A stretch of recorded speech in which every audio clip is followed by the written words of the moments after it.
Yang paling berbahaya, dibaca, iya tiap hari, tapi nggak diamalkan isinya, itu persoalannya. Berbahayanya bukan berbahaya dalam persoalan nggak dapat pahala, bukan. Sayang saja, dibacakan tiap hari 17 kali, tapi tidak mendapatkan isinya. Kayak orang bekerja, tapi nggak dapat gaji. Kerja tiap hari, tapi akhir bulan nggak gajian gitu. Ya, Allah perintahkan kita untuk membacakannya 17 kali dalam sehari, dan menjanjikan pada kita semua jenis kemudahan dan kebaikan dalam hidup. Kita bacakan, cuman nggak dapat, itu masalahnya. Nah persoalannya, kenapa orang tidak mendapatinya? Boleh jadi bukan karena tidak membacanya, tapi cara membacanya itulah yang tidak sesuai dengan yang diinginkan oleh Al-Quran dan isi surah itu sendiri. Karena itu coba kita gali, bagaimana kemudian surah ini diurutkan ayat-ayatnya dan dijelaskan oleh Allah dengan untaian firman-Nya yang sangat luar biasa. Baik, di pertemuan yang lalu kita telah mulai dengan ayat yang pertama. Begini cara memahaminya. Al-Fatihah. Kalau kita ingin memulai bacaan Al-Quran, maka mulai dengan surah ini. Itu yang khusus. Al-Fatihah. Jika kita ingin mendapatkan semua jenis kebaikan dalam hidup dunia akhirat, maka mulai pahami ayat-ayat berikut ini. Cara memahaminya, satu. Bismillahirrahmanirrahim. Baik. Bismillahirrahmanirrahim. Amalkan bagian ayat yang pertama yang memiliki 5 makna dalam kalimat atau ayat yang telah disebutkan tadi. Huruf ba, kedua ismun, ketiga Allah, keempat ar-Rahman, kelima ar-Rahim. Ba yang memiliki 14 makna. Di antaranya di ayat ini ada makna yang terkait dengan ghayah, tujuan. Ada ilsaq, sesuatu yang lekat sekali, dekat, tak terpisahkan. Kemudian musahabah yang mengawasi kemanapun kita beraktivitas. Kemudian ada istighraq, sesuatu yang luas, menyeluruh, ya, tanpa kecuali. Lalu kita mengatakan bismillah, baknya kita sebutkan, ini artinya jadikan semua aktivitas kita tanpa kecuali, istighraq. Dari bangun tidur sampai tidur lagi, lakukan ghayah, semua lillah karena Allah subhanahu wa ta'ala. Jadi kalau ingin dibukakan pintu kebaikan oleh Allah, Al-Fatihah, ingin semua dibuka baik, seluruh aktivitas kita, maka niatkan semua yang baik-baik karena Allah. Itu kunci pertamanya. Bangun tidur, niatkan karena Allah. Di begitu Anda bangun, niatkan semua aktivitas karena Allah subhanahu wa ta'ala. Karena itu saat kita bangun tidur, semua ditujukan karena Allah. Alhamdulillahilladzi ahyana ba'dama amatana wa ilaihin nusyur. Jadi kalimat pertama dengan akhir itu karena Allah. Alhamdulillah, terima kasih ya Allah, saya diberikan kesempatan hidup lagi saat ini. Padahal engkau bisa wafatkan aku dalam tidur tadi. Dengan izinmu, ya, sesuai dengan ajal darimu, aku diberikan semua kesempatan untuk hidup lagi. Alhamdulillah, semua pujian aku berikan kepadamu. Lillah. Di ujungnya, wa ilaihin nusyur. Maka sekarang aku akan beraktivitas mencari bekal sebagai persiapan pulang kepadamu. Wa ilaihi, untuk Allah subhanahu wa ta'ala. Makanya kalau Anda mengucapkan doa ini saat bangun tidur, kita sudah berjanji. Semua aktivitas di hari itu kita akan tujukan karena Allah saja. Mencari bekal, bukan karena yang lain. Jadi kalau Anda ucapkan doa tadi, berarti nanti makannya karena Allah, minumnya karena Allah, bekerjanya karena Allah, salatnya karena Allah, infaknya karena Allah, merawat anak karena Allah, semua karena Allah. Raya. Awas, hati-hati ya, hati-hati. Maka dampaknya orang yang semua aktivitasnya dilakukan karena Allah subhanahu wa ta'ala, maka fungsi ba yang ketiga. Satu tadi, ghayah. Kedua, istighraq. Yang ketiga, ilsaq. Dan musahabah. Lekat dan diawasi oleh Allah. Kalau dulu kita contohkan, orang yang meniatkan semua aktivitas karena Allah, maka yang kedua rumusnya, rasakan seakan-akan aktivitas itu diawasi oleh Allah subhanahu wa ta'ala dengan pengawasan yang lekat seperti lem yang menempel, yang menyatukan dua sisi. Ya, mau minum, rasakan diawasi oleh Allah. Bismillah, minum, lakukan karena Allah. Maka mohon maaf, ketika minum Anda dikerjakan karena Allah dan merasa diawasi oleh Allah, ini kuncinya. Awas, ini kuncinya. Karena ada orang yang melakukan sesuatu karena Allah, tapi nggak merasa dilihat. Nggak merasa diawasi. Ini saya tanya pada Anda, maaf ya, tadi saat sholat itu, sholatnya karena Allah bukan? Jawab aja, karena Allah bukan? Nah, karena Allah. Baik, kalau sesuatu dikerjakan karena Allah, maka rumus keduanya, rasakan Allah mengawasi kita.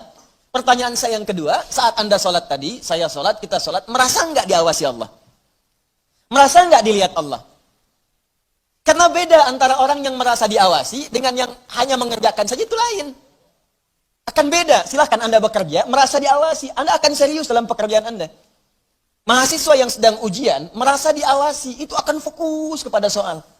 Susah, mau noleh kanan, khawatir, ada CCTV. Mau noleh kiri juga khawatir, karena terawasi, dia akan fokus. Makanya orang sholat itu kalau benar-benar sholatnya merasa diawasi, dia fokus, nggak akan nengok kanan kiri. Nggak ada istilahnya ketika takbir Allahu Akbar, tangannya nggak sedekap nih.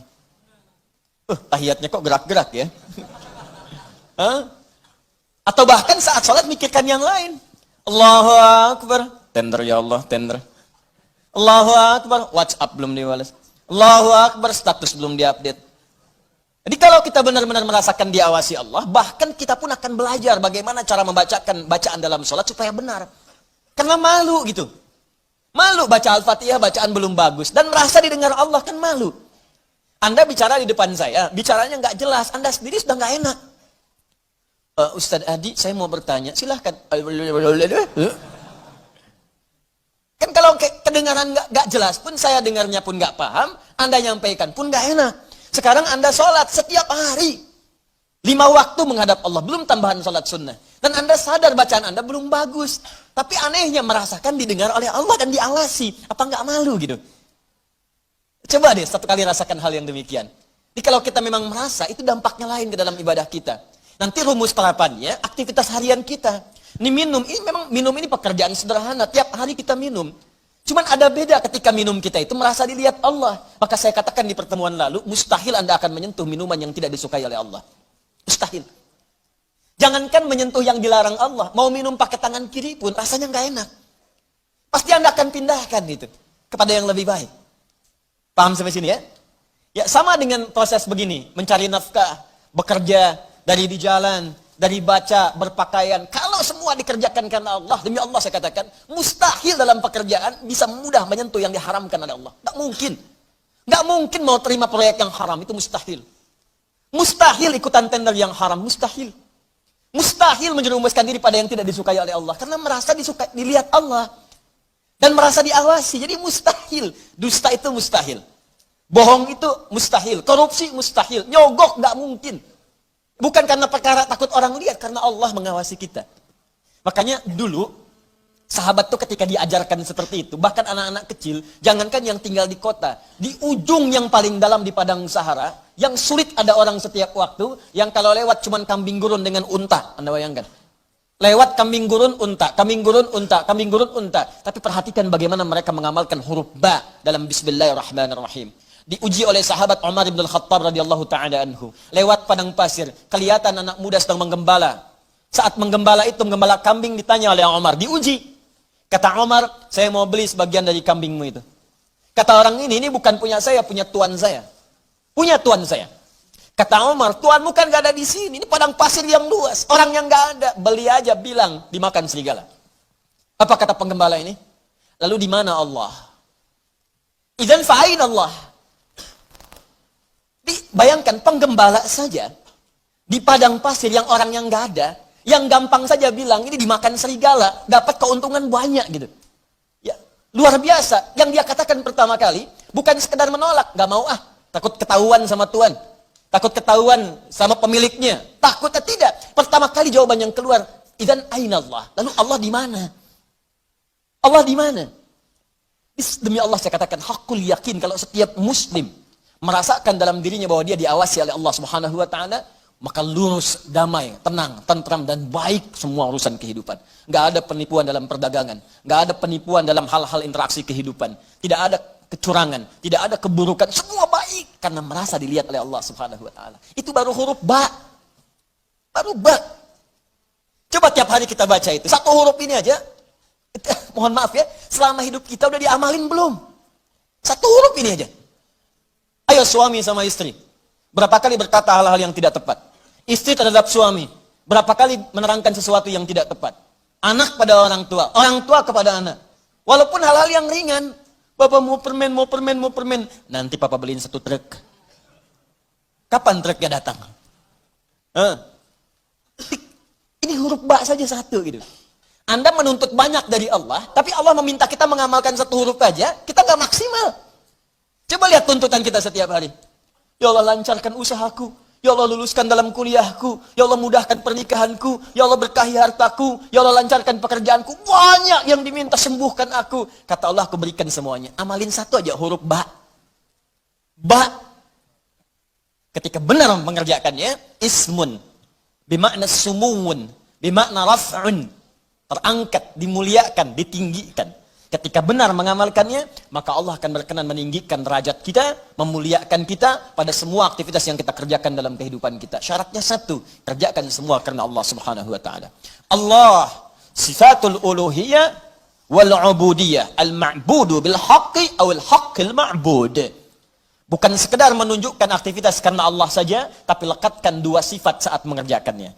Saya mau minum ya, saya ucapkan bismillah. Bukan sekedar merasakan Allah mengawasi kita saja, tapi rasakan yang mengawasi kita punya sifat uluhiyah, sifat ketuhanan. Ini Tuhan saya. Allah. Gambarannya begini, maaf ya, gambarannya begini. Pimpinan saja, pimpinan di kampus, rektor, mengawasi ujian Anda serius. Pimpinan di kantor, mudir, direktur utama, mengawasi Anda begitu serius. Pengawas saat Anda bekerja. Maaf, di sekolah, di SD, di SMP, di SMA, ada pengawas, maka semua guru-guru serius. Semua serius. Sekarang, yang mengawasi kita bukan makhluk lagi. Pencipta rektor, pencipta direktur, pencipta kemudian pengawas, pencipta semuanya. Jauh di atas mereka semua. Maka orang-orang yang merasakan langsung Allah, Tuhan yang mengawasi saya, maka setidaknya keseriusan itu lebih bertambah daripada sebelumnya. Itu poinnya. Dirasakan saat Anda mengerjakan sesuatu, langsung Allah yang mengawasi saya nih, bukan yang lain. Di saat bekerja, rasakan Allah yang mengawasi saya. Saya nggak peduli, ada manajer, nggak ada direktur, terserah. Ada supervisor, tidak ada supervisor, terserah. Yang penting Allah mengawasi saya. Itu poin pertama. Awas, ini perkaranya ringan nih. Ya. Kelihatannya sedikit kecil, ringan. Tapi dampaknya besar si Allah Subhanahu wa taala. Jika benar kita mengerjakannya dengan menuhankan Allah dan merasakan pengawasan Allah Subhanahu wa taala, maka nanti lihat dua terakhir di bagian penutup ayat tadi. Yang kedua, sifat ubudiyah. Ini yang sering gagal di sini. Haqqul ma'bud wal ma'budu bil haqq. Yang berhak untuk disembah dan yang disembah dengan yang sebenar-benarnya. Saya jelaskan di pertemuan yang lalu. Ya, siapa dia? Allah. Sifat dari nama Allah yang kedua adalah sifat yang menjadikan semua aktivitas kita niatkan sebagai ibadah karena Allah yang dipertuhankan tadi. Jadi kalau mau minum, bukan sekedar minum. Niatkan karena Allah sebagai ibadah. Kalau mau makan, niatkan karena Allah sebagai ibadah. Mau berpakaian, niatkan karena Allah sebagai ibadah. Makanya orang-orang yang berpakaian yang niatnya ibadah, gak akan cari pakaian yang ngebuka aurat. Katanya karena Allah, tapi pakaiannya aurat terbuka. Coba akhlak dia yang di bawah. Bu, iya. Coba ada ibu lihat. Bismillahirrahmanirrahim. Pakainya memang bismillah, tapi rambutnya tersingkap. Jilbabnya nggak dikenakan gitu. Lalu di mana Allah pada saat mengucapkan bismillah itu? Kok bisa ke masjid pakai mukena ditutup, keluar dari situ pakai rok lagi? Ustaz lihat, tidak. Cuman ya gimana gitu. Ya. Kebayang nggak?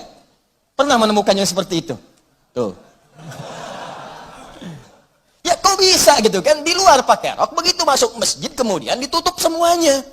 Kenapa Pak? Ibu kenapa ditutup? Mau sholat Pak? Terus kalau sholat ditutup? Iya, kenapa? Kan menghadap Allah. Lalu Allah itu cuma ada di masjid. Allah cuma ada di musola. Idan fa'in Allah. Sholat itu kan melatih kita untuk merasa dekat dengan Allah. Makanya disebut sholat. Coba lihat sini. Fokus. Kelihatan nggak? Enggak. Nih, sholat. As-salah. Ini. Lihat baik-baik ya. Fokus. Dikit saya terangkan agak panjang. Ini asal katanya. Kalau kita gali ke dasar-dasar yang paling awalnya. Ini nanti ada dari kata silatun, silah. Kata kerjanya dari wasala, yasilu, silatan, wasalatan. Sesuatu yang tersambung erat, sulit dipisahkan. Silah, sesuatu yang tersambung erat, sulit dipisahkan. Pernah dengar kata ini? Silaturahim? Ya, kami kumpul-kumpul saat ini untuk mengeratkan silaturahim. Silah itu sudah erat. Ya. Silaturahim hubungan kasih sayang yang erat. Saking eratnya, jangankan saat kumpul, saat bubar pun masih tersambung hubungan itu. Di mana cirinya? Maaf, kesuksesan silaturahim itu bukan saat kumpul saling sapa, bukan. Kalau kumpul menyapa, wajar orangnya ada. Kalau kumpul tertawa, wajar orangnya pun ada.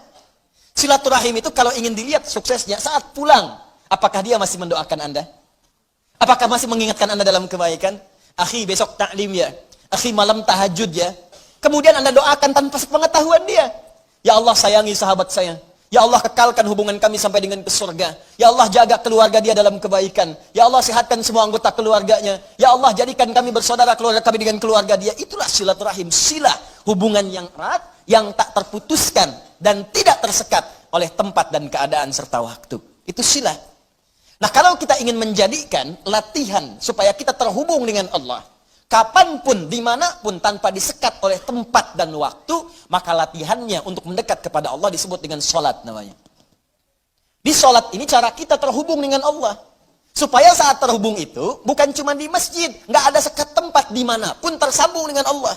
Dikeluar dari masjid, ingat Allah. Makanya orang yang jalannya keluar dari masjid ingat Allah, maka jalannya pun jalan yang merasa diperhatikan oleh Allah. Nggak akan dia sombong. Dan nggak akan pernah tertukar sendal. Betul. Karena dia ingat Allah.